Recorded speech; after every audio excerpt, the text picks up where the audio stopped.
সূরা জিলজালের শেষ দিকে আল্লাহ তাআলা বলতেছেন ফামান ইয়ামাল মিসকালা যাররাতিন খায়রান ইয়ারা। হে আমার বান্দাগণ, দুনিয়াতে থাকিয়া কেউ যদি অনুপরিমাণ এক জাররা পরিমাণ যদি ভালো কাজ করে, সেটাও সে কাল কিয়ামতের ময়দানে সেই হিসাব দিবসে সে দেখতে পারবে, তাকে দেখানো হবে। ওয়ামান ইয়ামাল মিসকালা যাররাতিন শাররান ইয়ারা। আর কেউ যদি জাররা পরিমাণ যদি খারাপ কাজ করে থাকে, গুনার কাজ করে থাকে, তাও তাকে দেখানো হবে। অতএব সেই হিসাবের দিন আমি আল্লাহ তাআলার কাছে কি জবাব দিবা? আমি আল্লাহ তাআলার কাঠগড়ে দাঁড়াইয়া তোমার 60-70 বছরের হায়াতের হিসাব দেওয়া লাগবে। অতএব তোমরা দুনিয়াতে থাকিয়া আমি আল্লাহ তাআলার কাছে কি জবাব দিবা, সেই জবাব তোমরা সংগ্রহ করে আসো। তখন জমিন থেকে ভিতর থেকে সব স্বর্ণগুলো বের হয়ে যাবে, জমিন থেকে লাশগুলো বের হয়ে যাবে, যে মুর্দাগুলোকে আমরা দাফন কাফন করে ফেলেছিলাম।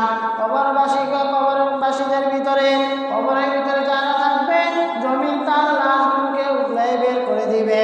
তার ভিতরে যে স্বর্ণ অলঙ্কার ছিল, গচ্ছিত সম্পদগুলো ছিল, তাগুলো জমিন ফেটে ফেটে তার থেকে স্বর্ণ অলঙ্কারগুলো বের হয়ে যাবে। মানুষ তখন এই দৃশ্য দেখে আশ্চর্য হইয়া জমিনকে প্রশ্ন করবে, রে জমিন, তোর কি হয়ে গেছে? আজকে কেন এই সম্পদগুলো বের করে দিতেছে? আর এই সম্পদের জন্য ভাই ভাইকে খুন করে ফেলেছে, এই সম্পদের জন্য মানুষ আত্মীয়তার সম্পর্ক ছিন্ন করে দিয়েছে। আজকে তুমি কেন এই সম্পদগুলো বের করে দিতেছ? জমিন তখন তাকে ধমক দিয়ে বলবে, আল্লাহ তাআলা জমিনকে সে আদেশ দিয়ে দিবে, জমিন আল্লাহ তাআলার হুকুম পেয়ে জমিন মানুষের মতো কথা বলতে থাকবে। হে আল্লাহর বান্দা, তোর কি লজ্জা লাগে না? তোর কি শরম হয় না? এই আমি জমিনের উপরে দাঁড়াইয়া যে তুই আল্লাহ তাআলার নাফরমানি করেছিলি, এই জমিনের উপরে দাঁড়াইয়া যে তুই আল্লাহ তাআলার নাফরমানি করেছিলি, গুনার কাজগুলো করেছ, এখন আমার সাথে কথা বলিস, তোর কি লজ্জা লাগে না? তোর কি শরম লাগে না? আল্লাহ তাআলা সেই কথাকে জানিয়ে দিতেছেন, ইযা যুলজিলাতিল আরদু জিলজালাহা। হে মানুষ, এই দুনিয়া একদিন ধ্বংস করে দিব। জমিনটা যখন তার কম্পনে কম্পিত হবে, তখন পাহাড়গুলো ধূলিসাৎ হয়ে যাবে, পাহাড়গুলো নিজের স্থান ছেড়ে অন্য জায়গায় চলে যাবে, দৌড়তে শুরু করবে, পাথরের পাহাড়গুলো দৌড়াতে থাকবে, একটার সাথে আরেকটা টক্কর লাগিয়া ওই পাথরের পাহাড়গুলো ধুলায় পরিণত হয়ে যাবে। মানুষগুলো বিক্ষিপ্ত পতঙ্গের মতো এরকম ভাবে নিক্ষিপ্ত হতে থাকবে, পঙ্গপালের মতো মানুষগুলো লাশগুলো উঠতে থাকবে, সব কিছু ধ্বংস হয়ে যাবে, আসমান জমিন একাকার হয়ে যাবে, সব কিছু ধ্বংস হয়ে যাবে।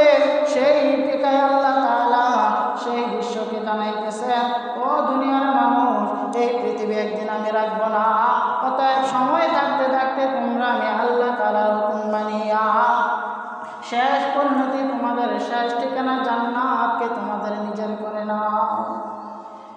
কারণ যখন দুনিয়া ধ্বংস হয়ে যাবে, আমি হাসরের মাঠ কায়েম করব। সেই হাসরের মাঠের ভিতরে তোমরা তোমাদের জিন্দেগির হিসাব দিতে হবে। সূরা জিলজালের শেষ দিকে আল্লাহ তাআলা বলতেছেন, ফামান ইয়ামাল মিসকালা যাররাতিন খায়রান ইয়ারা।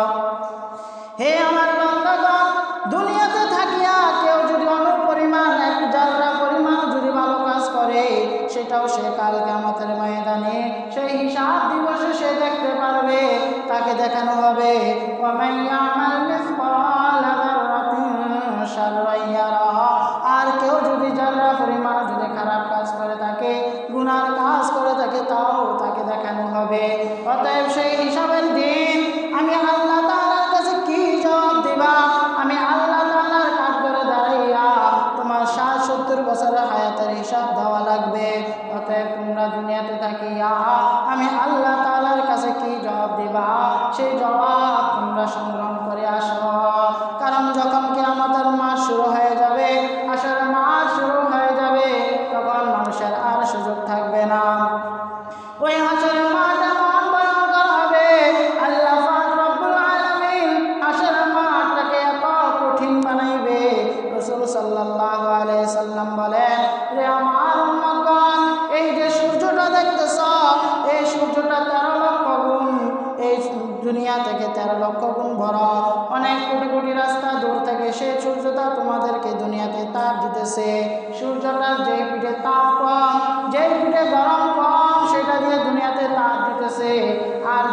গরম বেশি সেটাও উপরের দিকে আল্লাহ তাআলা রাখছেন।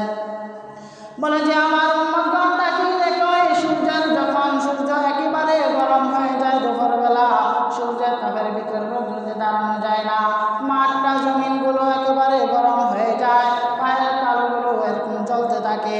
কিন্তু কাল কিয়ামতের ময়দানে বিশাল হাশরের মাঠের ভিতরে আল্লাহ তাআলা ওই সূর্যটাকে 12টা মুখ দিয়ে তাপ দেওয়ার জন্য বলবে। এরকমভাবে জমিন থেকে 8 কিংবা 10 হাত উপরে সূর্য থাকবে, সূর্যের তাপে জমিনটা তামার মতো লাল হয়ে যাবে, কঠিন অবস্থা। সেই মাঠের ভিতরে মানুষের কাপড়, দেহের ভিতরে কোনো কাপড় থাকবে না, পায়ের ভিতরে একজোড়া জুতাও থাকবে না। এমন কঠিন মুহূর্ত, সন্তানকে মা অস্বীকার করবে, স্বামীকে স্ত্রী অস্বীকার করবে, স্ত্রীকে স্বামী পরিচয় দিবে না। যে স্ত্রীর জন্য আপনি দুনিয়াতে হালাল হারাম কিছু বাঁচেন নাই, সেই স্ত্রী আপনাকে কাল কিয়ামত ময়দানে স্বামী বলে এরকমভাবে আপনাকে গ্রহণ করবে না, বলবে যে আমার দুনিয়াতে বিয়ে হয় নাই, স্বামী কোত্থেকে আসবে, দুনিয়াতে আমার বিয়ে হয় নাই, সন্তান কোত্থেকে আসবে, আমার সন্তান নাই, আমার মা নাই, বাপ নাই, কেউ কাউকে আপনার পরিচয় দিবে না। সেই হাসরের মাঠ, বিপদের পরে যে আপনি আপনার বাবার কাছে গিয়ে সাহায্য পাবেন, কোনো এরকম আশ্বাস নাই। বাবা সন্তানকে অস্বীকার করবে, ভাই ভাইকে অস্বীকার করবে। সেই কঠিন হাসরের ময়দানের জন্য প্রস্তুতি গ্রহণ করে যাওয়ার জন্য আল্লাহ তাআলা আমাদেরকে অগ্রিম জানিয়ে দিয়েছেন যে বান্দা, কাল কিয়ামতের ময়দানে যখন আমি আল্লাহ তাআলা আমার রাগ গুসাকে যখন হাসরের মাঠের ভিতরে এরকমভাবে আমার গুসাকে প্রকাশ করব, আমার সামনে কথা বলার মতো এরকম সাহস কারো থাকবে না। রাসূল সাল্লাল্লাহু আলাইহি ওয়াসাল্লাম বলেন, ও আমার উম্মতগণ, সাহাবাইগণ, কাল কিয়ামতের ময়দানে যখন আল্লাহ তাআলা কাহ্হার নামের সাথে আত্মপ্রকাশ করবে, মানুষগুলো যখন এরকম হাসরের ময়দানে কঠিন পরিস্থিতি দেখবে, দেখার পর মানুষ তখন হাসরের ময়দানের এরকম শাস্তি সহ্য করতে না পেরে সবাই একটা দলবদ্ধ হয়ে আদম আলাইহিস সালামের কাছে গিয়ে বলবেন, হে আদম আলাইহিস সালাম, আমাদের পিতা, আপনি আমাদের জন্য আল্লাহ তাআলার কাছে সুপারিশ করেন, কারণ আপনি তো আমাদের পিতা। আল্লাহ তাআলার কাছে সুপারিশ করেন যাতে আল্লাহ তাআলা হিসাব নিকাশ শুরু করে দেয়, কারণ হাসরের মাঠ আল্লাহ তাআলা 50,000 বছর রাখবেন। আদম আলাইহিস সালাম বলবেন, না, আমার দ্বারা সম্ভব না আল্লাহ তাআলার কাছে সুপারিশ করার জন্য, কারণ আমি যদি আল্লাহ তাআলার কাছে বলে, আল্লাহ আপনি হাসরের মাঠের হিসাব নিকাশ শুরু করে দেন, আল্লাহ তাআলা যদি বলে, হে আদম, তোমাকে আমি বানাইছি, জান্নাতের ভিতরে রেখেছিলাম, আর তোমাকে একটা হুকুম করেছিলাম, লা তাকরাবা হাযিহিশ শাজারাতা, ওই গাছের কাছেও যেও না, ফাতাকুনা মিনাল যালিমিন, আর যদি তুমি ভুলবশত যেয়ে থাকো তাহলে তুমি জালেমদের অন্তর্ভুক্ত হয়ে যাইবা। কিন্তু আমি তো ধোঁকায় পড়ে, শয়তানের ধোঁকায় পড়ে আমি সেই গন্ধম ফল খেয়েছিলাম। আল্লাহ তাআলা যদি আমাকে প্রশ্ন করে, তখন আমার জবাব দেওয়ার মতো কোনো রাস্তা নাই, আল্লাহর কাছে আমি সুপারিশ করার মতো আমার কোনো ক্ষমতা নাই। যাও, তোমরা চলে যাও নূহ আলাইহিস সালামের কাছে, কারণ সে 950 বছর পর্যন্ত আল্লাহর দ্বীনের দাওয়াত দিয়েছে। নূহ আলাইহিস সালামের কাছে গেলে নূহ আলাইহিস সালামও প্রত্যাখ্যান করবে, বলে যাও তোমরা হযরত ইব্রাহিম আলাইহিস সালামের কাছে যাও, কারণ ইব্রাহিম আলাইহিস সালাম এরকমভাবে অনেকগুলো পরীক্ষা দিয়ে আল্লাহ তাআলার বন্ধু হয়েছেন, কঠিন কঠিন পরীক্ষা আল্লাহ তাআলা ইব্রাহিম আলাইহিস সালাম থেকে নিয়েছেন। যাও তোমরা ইব্রাহিমের কাছে যাও, সে দেখো তোমরা ওই সুপারিশ করতে পারে কিনা। মানুষ সবাই বিপদে সহ্য করতে না পারে, সূর্যের তাপ সহ্য করতে না পারে, দৌড়ে যাবে ইব্রাহিমের কাছে। ইব্রাহিম আলাইহিস সালাম বলবে যে না, আমার ক্ষমতা নাই, তোমরা যাও মূসা আলাইহিস সালামের কাছে। মূসা আলাইহিস সালাম বলবে যে না, আমার দ্বারা সম্ভব না, তোমরা যাও ঈসা আলাইহিস সালামের কাছে। ঈসা আলাইহিস সালামের কাছে যখন মানুষগুলো সবাই এসে কান্নাকাটি শুরু করে দিবে, ঈসা আলাইহিস সালাম তখন বলবে, আজকের দিনে আমার কোনো ক্ষমতা নাই আল্লাহ তাআলার কাছে সুপারিশ করার জন্য, তোমরা এদিক সেদিক দৌড়ে লাভ নাই। যাও আখিরি নবী হযরত মুহাম্মদ মুস্তাফা সাল্লাল্লাহু আলাইহি ওয়াসাল্লামের কাছে যাও, কারণ আজকের দিনে আল্লাহ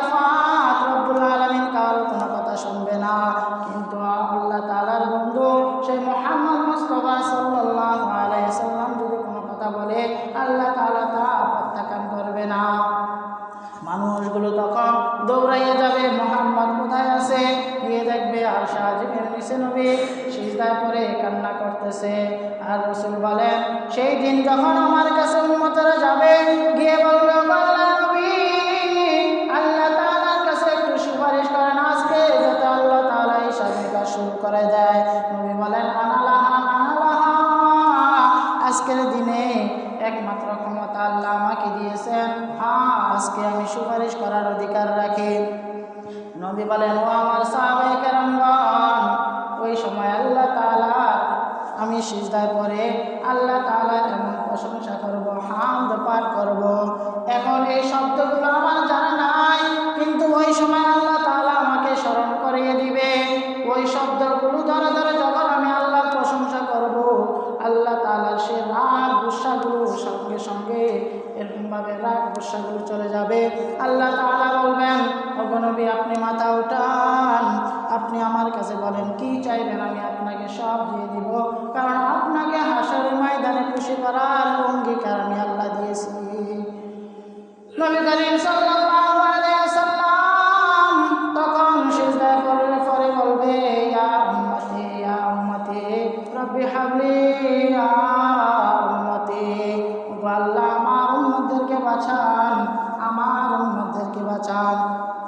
যে হাসরের ময়দানে কোনো নবী রাসূল সহ কথা বলার কোনো সাহস থাকবে না, আমরা কেমন নবীর উম্মত, সেই দিন একমাত্র আমার নবী আপনার নবী হযরত মুহাম্মদ মুস্তাফা সাল্লাল্লাহু আলাইহি ওয়াসাল্লাম আল্লাহ তাআলার কাছে সুপারিশ করবে।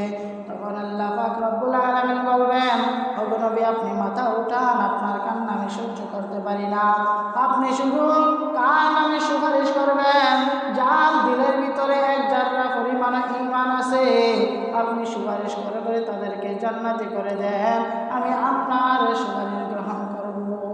সেই দিন আল্লাহ পাক রব্বুল আলামিন নবীর কথা শুনে শুনে আল্লাহ তাআলা সুপারিশ গ্রহণ করে জান্নাত দিয়ে দিবে। তাহলে সেই কঠিন মুসিবতের সময় আপনার আমার আপনকে আল্লাহ এবং আল্লাহ রাসূল সেই নবীর সুন্নাত পালন করে যদি চাইতে পারি, নবীকে মহাব্বত যদি অন্তরে রাখতে পারি, তাহলে আমরা বাঁচার কি আশা আছে। অতএব আমরা আমাদের আমল দিয়ে জান্নাতবাসী হওয়ার কোনো কি নাই, সুযোগ নাই।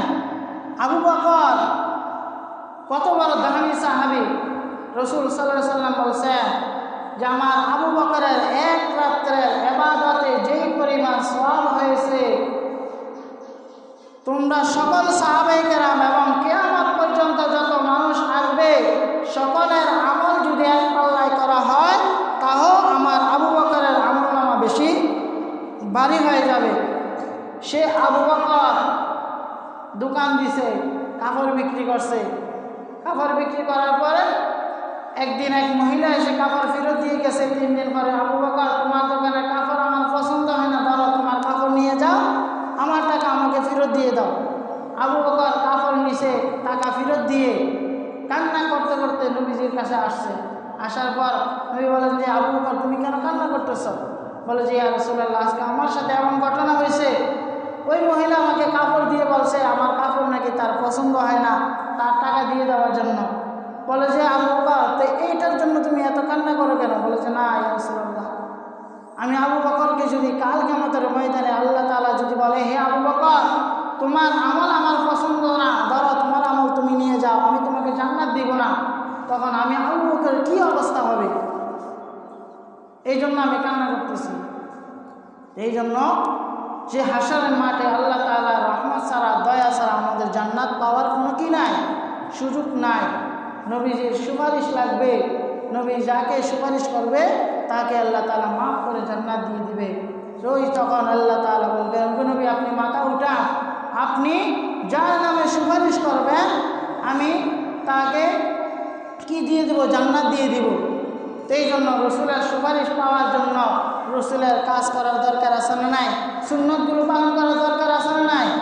এই জন্য আমাদের ব্যক্তিগত জীবন থেকে সামাজিক জীবন এরকমভাবে সাংসারিক জীবন সবগুলো রসুলের সুন্নত দিয়ে আমরা পালন করব। কারণ যেই মুসিবতের সময় আমার মা কোনো কাজে আসবে না, আমার বোন কোনো কাজে আসবে না, ভাই কোনো কাজে আসবে না, স্ত্রী পুত্র ছেলে মেয়ে কেউ যেহেতু বিপদে আসবে না, সেই বিপদের সময় যেই মানুষটা আমার বিপদে সাহায্য করবে সেই মানুষটাই আমার সবচাইতে আপন।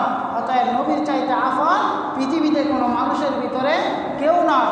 অতএব সংসারের জন্য সারা জীবন কত কি না করলাম, কিন্তু রসুলের জন্য কি করলাম? রসুলের জন্য কি করলাম?